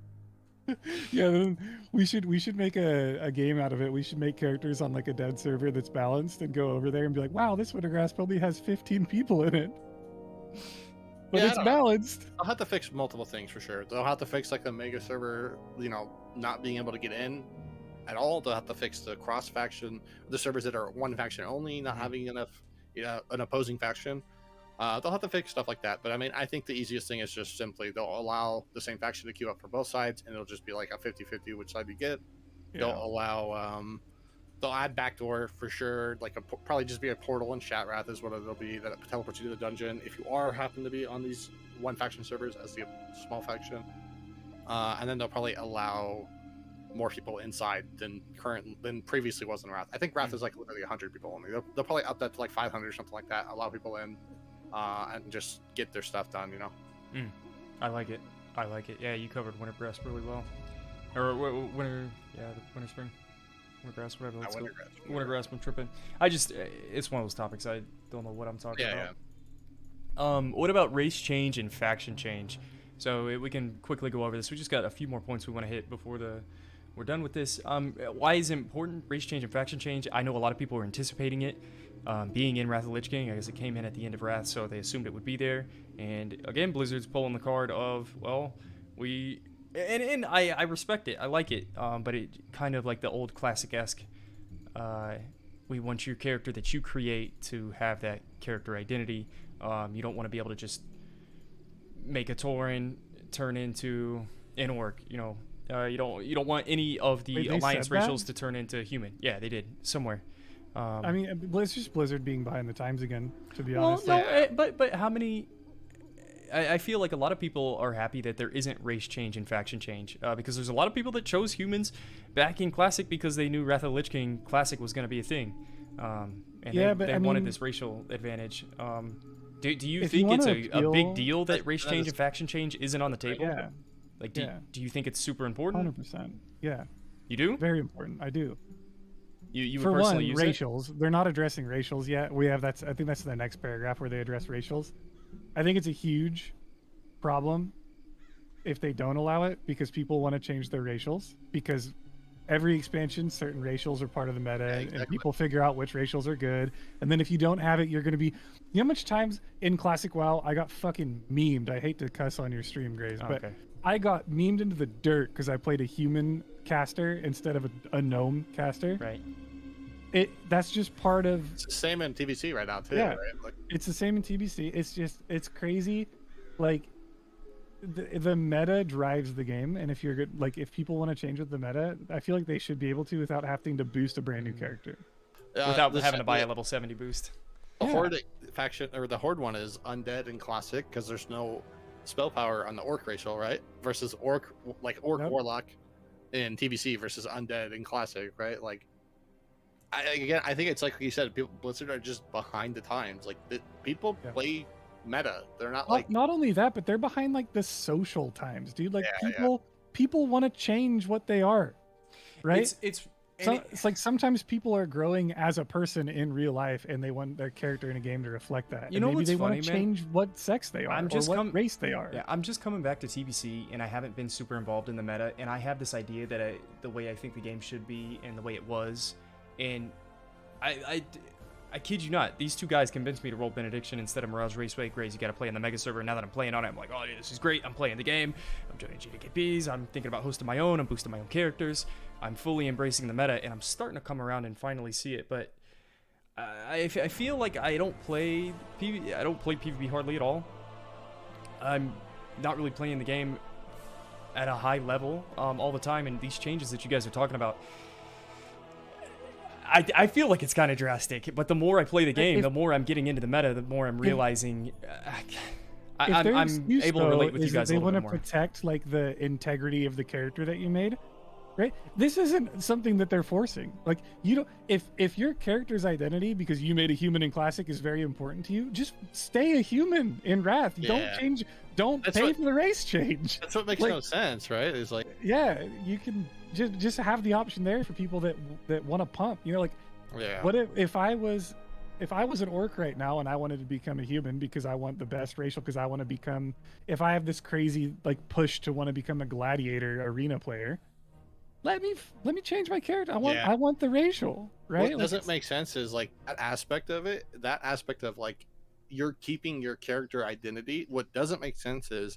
So I'm Tauren Warrior right now because Tauren is it's really good in TBC. It's 5% total health, and it gets nerfed in Wrath because it's actually overpowered, and it goes to like base health. So like you get a lot. Like right now in TBC, you can get like up to 2k health for free as Tauren, right? Yeah, but like nasty. In Wrath, it's base health, so it's not that much, right? It's not like your total health from gear because in Wrath it'd be like 4k health for free, you know?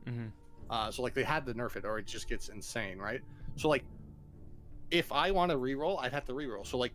I lose character identity, right? Everything I did in TBC, I would lose off my warrior. I would lose all my gear, all my titles, you'd lose glaze, everything. Dude. You lose everything, right?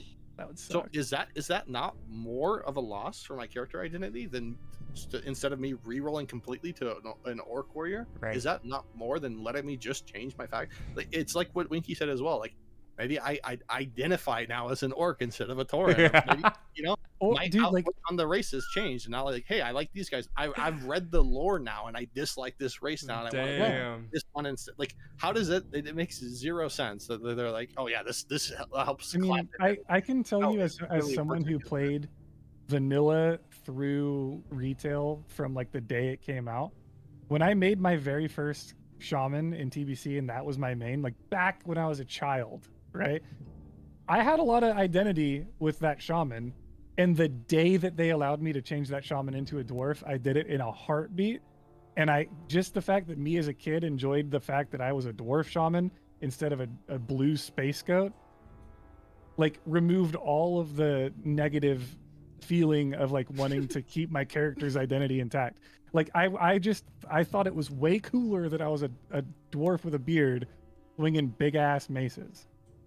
And there's nothing wrong with that. Yeah. Just let it happen. I don't know. It's just, it's like, I just don't understand who they're getting their information Yeah, from. why would you want to start over just because you want to play a Yeah, certain race and lose? it makes no that sense. blows my mind. I guess I've never looked into it and heard that point of view. I've never actually listened to Imagine the if you were meta slaves. dwarf. I've never listened to the people playing on Binny. You know what I mean?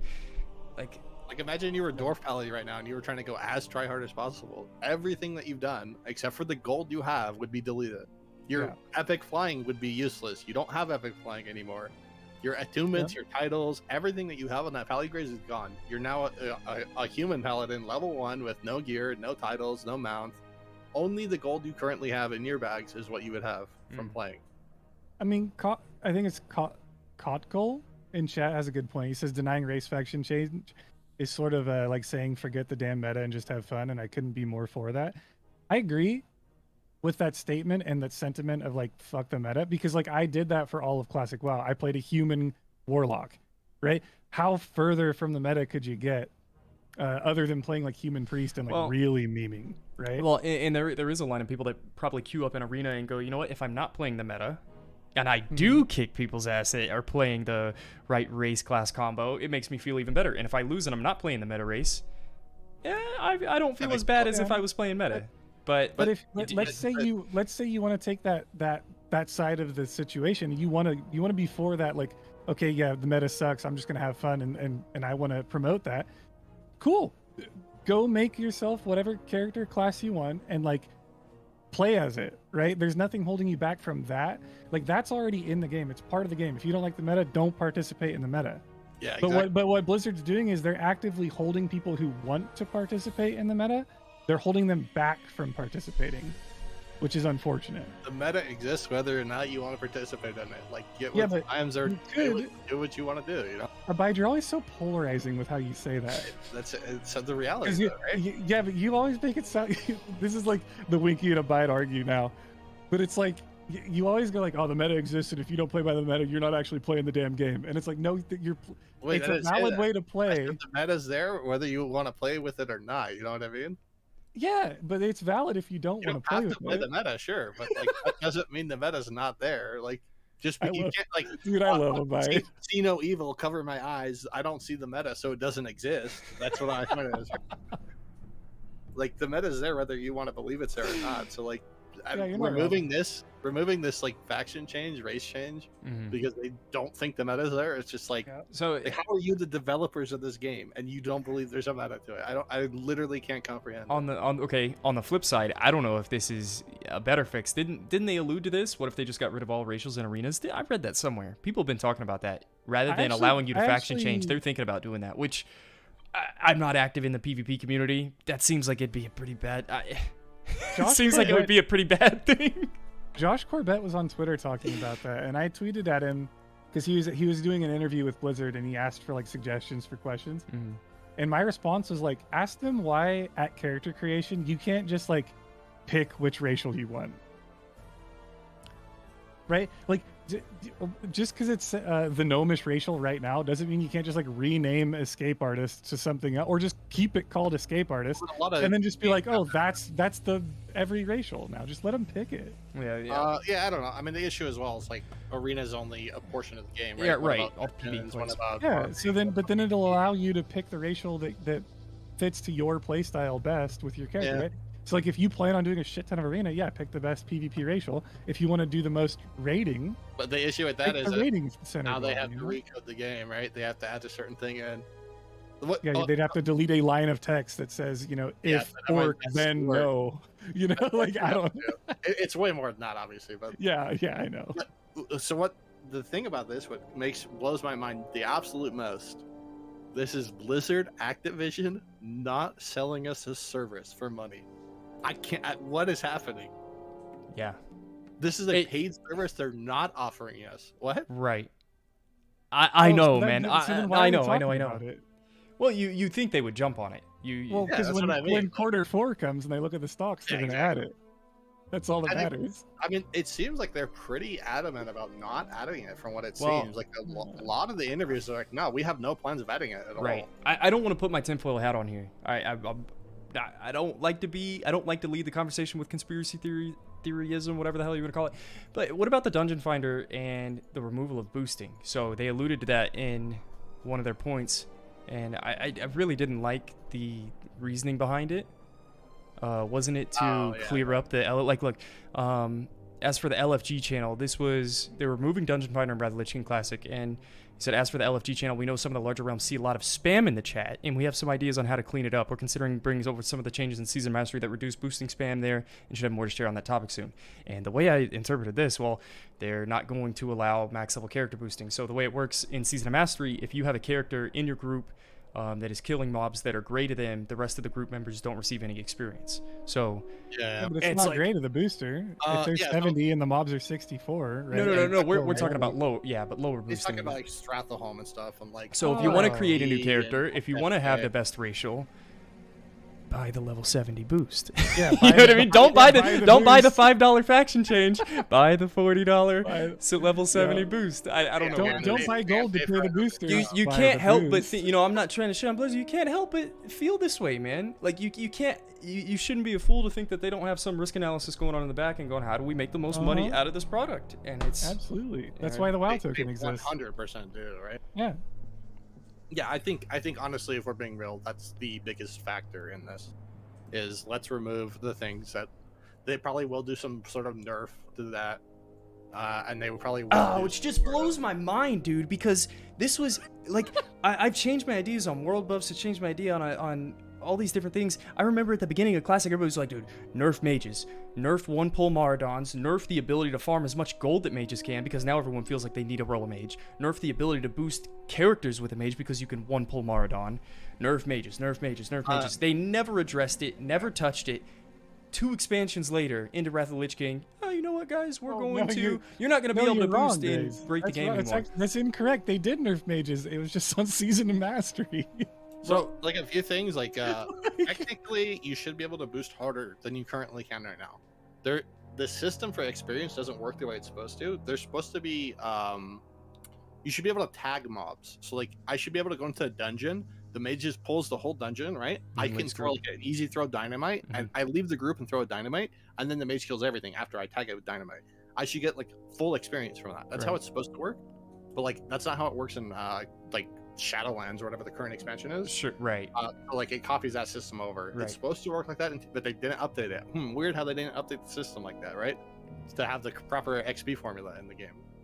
So like that doesn't work like that. And then like, yeah, I mean it should work like technically. Sure, right? That's my point. Right. And then you see that in more aspect of like there used to be the way you would get boosted technically would be mob tagging is how you would get boosted from like 1 to 8. If you're a horde, you get 1 to 8 mob tagging boost, and then you go RFC. That's how people do it. But they nerfed that as well after, if you remember, like I think it was TBC pre-patch when that paladin was leveling, and he just had like a whole raid of people following him. And he was like, well, and now you can do it with hunter pets and warlock pets, right? No. They nerfed that. That's what they nerfed. They nerfed it first so that it didn't work on anybody, and then they nerfed it so that afterwards, because people were doing it with hunter pets and like fel guards, right? So they nerfed it after that, and then you can't do it with pets at all anymore. You can't do it at all, right? Like my point is my point is who cares? No, yeah, it's not. It's simply they keep finding these little extra XP gains you can gain in the game. Nerf this, nerf that, nerf this, and eventually it comes down to like, hey, everything's nerfed except for buying this boost, guys. Right, right. I think it's just going to come down to, hey, everything's nerfed except for like logging in and playing. It was a cool change. It was a cool change. I feel like as someone was playing Classic, dude. I remember during Classic, a lot of people were just getting boosted. Once they had a max level character, they were farming gold on their main and then getting boosted in dungeons. It was like, dude, we want to level in the open world, right? And now that we're in Wrath of the Lich King, I'm kind of like, dude, I don't really want to level my 5th character. I don't want to level my 5th alt that I'm going to play in Wrath of the Lich King the traditional way. I do want to boost him. And guess what? Like 80% of the active players right now don't want to quest and want to level. It's not the most popular way to play the game. And how do I feel about dungeon boosting? I've gone a full 180 and said because you can boost your own alts, because you can boost other alts, it is actually more people play World of Warcraft Classic because that's in the game.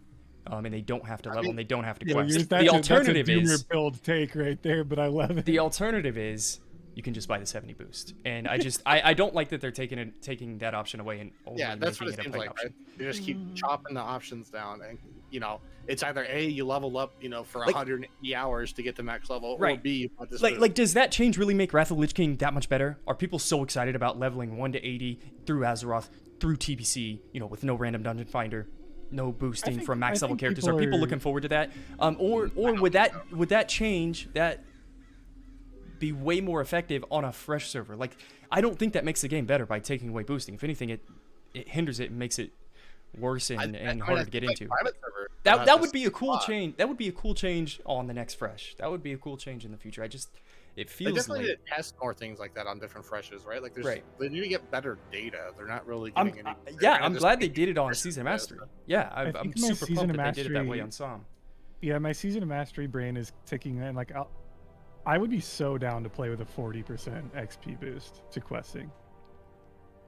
Well, now people want. Well, like that, yeah. Ipu's saying now people want boosting in the game. This is insane, brother. We've been playing the game from Classic to Wrath of the Lich King. I'm just as somebody that has actively played the game. We're speaking about. I feel like I've had that opinion. Whenever I didn't play, I've taken breaks and I come back. Like, Ooh, I'm not. I'm just keeping it real from my perspective. I've been on the whole other side. That's just how I feel. That's how other people feel. Yo, dude, just give us heirlooms, man. Make us earn it on one character, and then boom, your alts are just golden. I'd like to level on a fresh Wrath server, dude. If they made a fresh Wrath server today, I'd be all for that shit. I would delete all 6 of my accounts that I got. I'd throw all the hundreds of hours away that I've prepared for Wrath of the Lich King, and I'd play fresh Wrath. Like, Fresh Wrath is kind of copium, but I mean, but it is kind of copium. I get what you're saying. I mean, fresh fresh is there for it. fun, but yeah, but like, Grace, we have to protect your character's identity. That you're not allowed to change, right? Not allowed to change. Not even allowing me to play a new so much fresh that Wrath you server. can't play a different character. Nope. The boosting thing kind of just comes down to like efficiency, right? Like, again, like the game, like it's 2022. Like, the game is like theory crafted. It's spreadsheeted, right? Like, Right. simply from a standpoint, Graze, you can go farm Stratholme and make what, 200 gold an hour if you're not selling boost, Easy. 400 if you're selling boost. Yeah. Okay, so then how much if it takes you 1 hour to farm 400 gold, and then you have an alt that you're trying to level from 10 to 20, it would take you how many hours to level from 10 to 20 manually, or you can go farm for 10 hours and then spend 5 hours worth of farming to It's get true. boosted from 10 to 20. It's a and matter like of efficiency. walk away with half the gold for free in the same amount of time you Right. spent. Right. Like, Well, on that it's other. straight up efficiency. On Like, the it's other guy's all- point too, it's just the leveling's not as relevant on these old servers. There's not as many people coming back. There's more people just playing in game.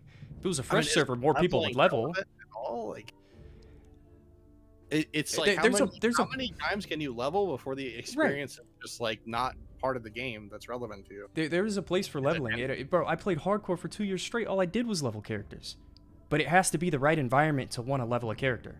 I don't want to level a character in Wrath of the Lich King more than one or two times. Fresh kind of makes it more relevant for sure.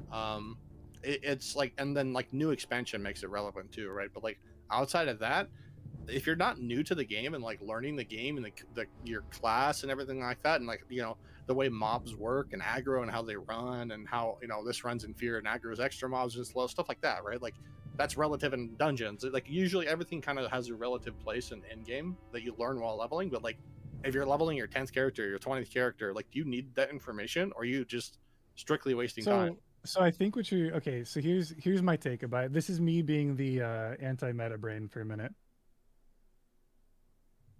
It's a super valid point. There's people that are just sick of leveling because they've done it so many times, but there's also the game. There's a lot of people that just literally don't ever end up doing that much in game, and like leveling is their gameplay. They just enjoy leveling or going out and like making a new character and like getting involved with the story and all that work.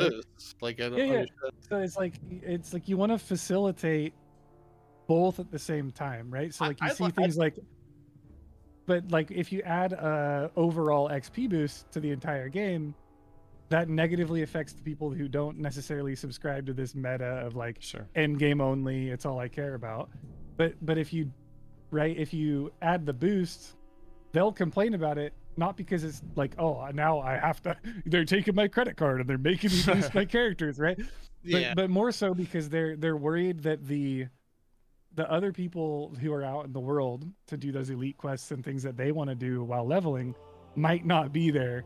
I think because they're boosting their characters, right?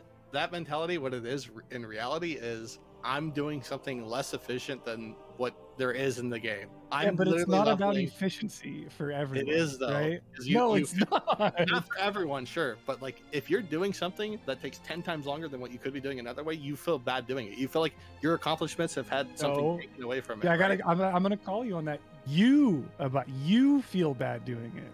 I don't feel bad because doing it. I don't mind leveling. Just an FYI, I literally leveled a priest in the last 2 weeks manually, no boosting at all. But your time is valued differently from somebody else's, right? Like, just because it's something feels bad to you doesn't mean it doesn't feel good to somebody else, right? Like, if I enjoy leveling, it doesn't mean that I like the idea of even getting to max level.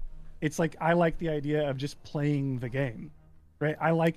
So is any inefficient hours that I'm spending I'm not saying affecting me? Probably not. I feel inefficient. I'm feeling like there's you feel like there's something out there that takes away the value of what you've done is what I mean. Right? Like that's what the boost is for a lot. Yeah, well you would feel like Blizzard is like giving people a path to remove value from your experience. Okay, so let's say they take away boosting. How does that affect the current environment in Wrath of the Lich King? The people that like leveling, they get more people to level within the open world the traditional way. They get more groups set up. They get more player interaction. That experience is enhanced for them. The people that run multiple alts. Okay, maybe it doesn't, but I think it strictly changes nothing. I mean, Grace, right now you're looking at doing paladin boost and slave pens, right? Mm-hmm. What is it? What do the changes affect on that? Oh, I guess you're not slowing any mobs. You're the same. The mobs aren't great to you, so you still get full XP. Right. It changes literally nothing, right? Maybe that's the meta. It's like maybe mages just don't work anymore. So you can't do low level boost. The people that don't want to level won't be there even if they take away this. They'll just buy the level 70 boost. So it doesn't even enhance the leveling experience. It means like 1 to 58 or something is trash, right? Right. Yeah. And then we might also start seeing things where like people keep their characters at level 70, like the boosters maybe like they have, because there are players that literally just play the boost, right? We were talking about that earlier, like sure. They're career gold sellers, right? Yeah, exactly. So like these people might have like 10 mages right now. Maybe they keep some of them at 62 and some of them at 68, right. some of them at 74, and some of them at 78, and they sell boosts from TBC still and from what's it called? From Wrath, right? Like that might be a thing still. So That's like I don't think it's really going to change. It is a thing. I see people selling Stockades boost, all the different level range boosts. I even see a Maradon boost. There's like a 5-level gap. Yeah, but where you gotta those would be gone if they added. So this is the real question, boys. Are you ready? This might be the dumbest thing in the world, but I'm gonna throw it out there and get your opinions. What if they just said paid service unlimited 70 boosts? All the people who want to just boost their characters, get to endgame, just end up doing that for every character they ever make after that. And the people who enjoy leveling in the world as it is, keep going on the path they're going with no XP changes, no changes to like mage paladin boosting, nothing. You just pay $15, get a level 70. I feel like it diminishes. I don't know. You just feel like a clown farming gold. I feel like a clown farming open world resources whenever I know there's other people actively botting. That I'm competing against. That's my point about the boost, right? Is like it literally just devalues what you're doing because there's such an easier path of just buy this, just buy the golden buyer shit. You know what I mean? Like, do I want to go farm for half an hour to get one stack of food when I can go buy a stack of food for 20-30 gold and do something else efficiently with my time? Hey, thank you, bro. There are people that still do that, right? Like some people still do stuff like that, but I mean, at the end of the day. Information is there. You can't pretend like you don't know the value of your time. If you don't, then you're kind of a weird person, honestly. Well, I'm not saying nobody's not valuing time. I'm saying that people's way that they're spending time is valuable, and depending on what you're doing and what you enjoy, the value is different, right? Because you value being efficient for an hour doesn't mean that I don't value sitting in the crossroads listening to someone as a grandma RP a dumbass story for an hour. That's equally as value to me. Yeah, for sure. Right? I mean, there's different things, right? But I don't know. I'm just saying, like, that was my point with the boost was like, if you are somebody who enjoys doing that, it does, like, whether or not you afford the boost against the boost, whether or not you use it or not, it does still technically take away from the value of your leveling. Whether or not you participated in it at all, right? The value of your leveling is decreased because there is an option to just simply bypass it. Whether it is simply just because there's less people in the world leveling, or it just feels like, hey, you know, my time is being devalued because I could just press a button and skip all this content. You know what I mean? Right. So what's the proposed fix? Is it just remove all forms of boosting, or just allow it?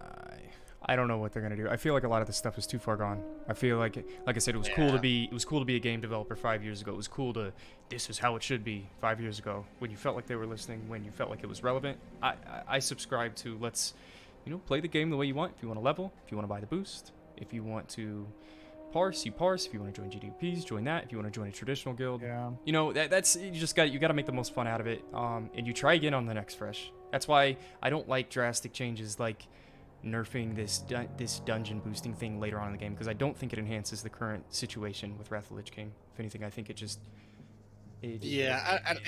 feels like they're just strictly trying to promote the boost more. Right. Because if we're being real, like I said, like it really doesn't affect the 70 boost stuff. Like you could boost enslavements right now from 58 even, right, to 70, and like the boosters the same level as the mobs. They're not great. You could do it as a paladin right now. Paladin is way faster, by the way. Like, you remember the boost you were buying, and I was talking about before? It was the 53 mob boost or something like. It's like the 96. Well, the 96 is more. It's like 50 gold, right? Yeah. But I mean, the paladin can do that too. But I mean, the paladin does the 50 to 55 mob run in like literally 5 to 8 minutes. The paladin does it. The mage takes longer than that. Right. The paladin can do the 95 or 96 mob run in like 15 minutes. Like 15 to 20 minutes, depending on your gear and how used to it you are, stuff like that. A little bit of RNG on the mob pathing. So, like, I mean, the paladins are already doing it, and they're already doing it efficiently, and they're doing it at the same pace or faster than mages are. So it's like, okay, the mobs can't be rooted anymore. I don't care. I put consecrate. Right. I don't need the mobs to be slowed. I face income. Right. So, like, I don't know, like, the changes don't affect in-game right now. I mean, maybe they think the changes affect in-game and they're just disconnected, but in reality it doesn't, right? So it's just like, I don't know, are they disconnected, or are they just only strictly trying to get people to 70 and they don't care about the stuff at 70 and above, you know? Right. Winky is AFK at the moment, but there's only like 1 or 2 other things we're gonna hit. Yo, Wink, while I got you here, are you headed out? You still have a moment.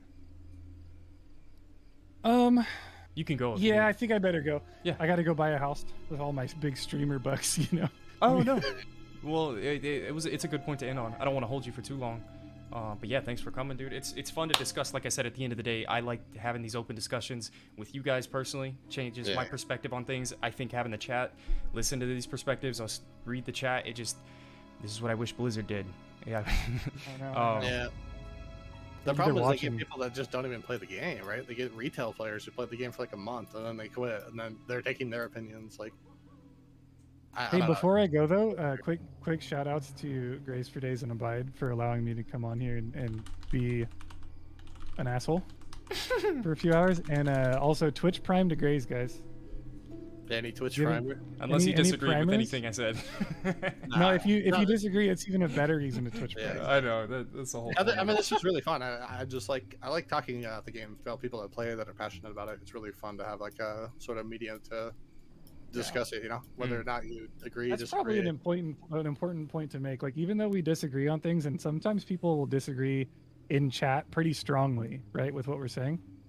The only reason we're arguing about this is because we all share the same amount of passion for a game, right? That is like 20 years old, that we should probably have no business having this much passion for. So, hey, we can all meet with some common ground right there. And on that, I'm out, boys. I gotta go. All right, peace, Wink. I appreciate you. Bye.